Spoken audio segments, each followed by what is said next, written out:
So I'm actually going to talk about an old one now, partly because I just read the book upon which it was based. You did too, so we could talk about that too. But it was nothing like the movie, oddly enough. I'm going to talk about House on Haunted Hill. So wait a minute, which one? Because there's like 3 or 4 or 5 or 12. Specifically, the old one with Vincent Price. Ooh, I Vincent Price. love that movie. It is got to be one of my favorite horror movies that I forget to recommend to people. Because it was back before they depended on like blood and guts and gore, which nothing wrong with that. But it's just a different sort of artistry in the storytelling because you don't have the gross out factor to scare people, so you have to do something a little more brainy. So the book upon which it's based, The Haunting of Hill House, is very different. I think the characters are the same name, and that's pretty much the only thing that's the same. And the book, okay, I know I said earlier I like a good tease.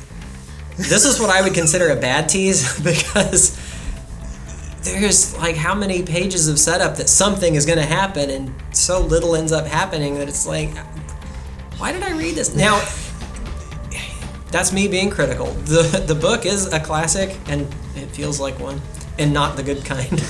But what it did do for the genre was it became a jumping off point that a lot of newer horror stuff references that and the way they did things. So I see it as an important thing. I'm glad it happened, but man, I don't want to read it again. I'm glad you feel that way because I feel that way too. But when you like look it up online, everybody's like, "Oh, it's a true classic. It's wonderful," yeah. And it's like, no. And maybe it's because of the perspective I have that I've seen so much horror stuff and am desensitized so much, and the scary bar is set pretty high.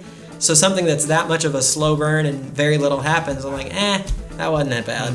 Yeah. So and that may be all it is. I don't know. Some things are different in context if you have them. Yeah, I know it's a movie show, but the entire book is, like you said, it's a tease. It's building up. It's building up. Oh, something bad is gonna end. Oh, I'm at the last page. Where did the story go? Oh, nothing happened. There was one bad thing happened, and it was bad. bad. But it had nothing to do with the... I guess the amount of tease they gave you raised the expectations so high that it would have been really hard to deliver. Well, and having watched... the movies, which were great. And there were so many scary things in the movies. This house just coming alive to kill everybody inside it. So that did not happen in the book at all. The Vincent Price version is my favorite one by far, and I'm going to try really hard not to spoil anything because it is definitely worth a watch. Yes, it's all black and white, and yes, the special effects are all beautifully in camera.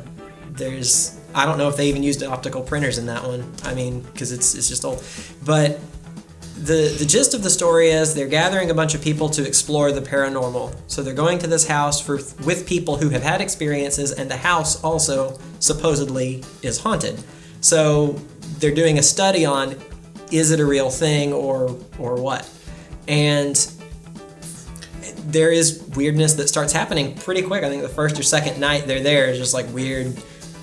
And one of the scary movies is basically making fun of the spoof scary movies, The Haunting of House on Haunted Hill, The Haunting of Hill House, The Haunting, whatever it's called. The Haunting, yes, that one.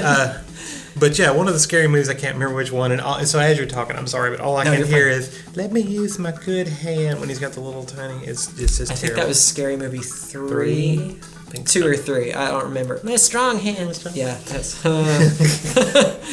But.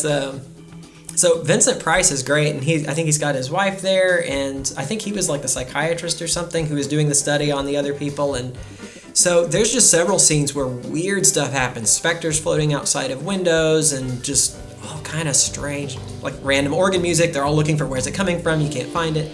All the classic things that you now take for granted in horror movies that one set up, and I can't say much more because I'm going to start spoiling it. I know, but it's a good creepy movie, and it's got its share of twists and turns that you don't see coming and surprises, so that's why I don't want to spoil it, because any good horror movie's got at least one good surprise in it. Yeah. Hopefully more than one.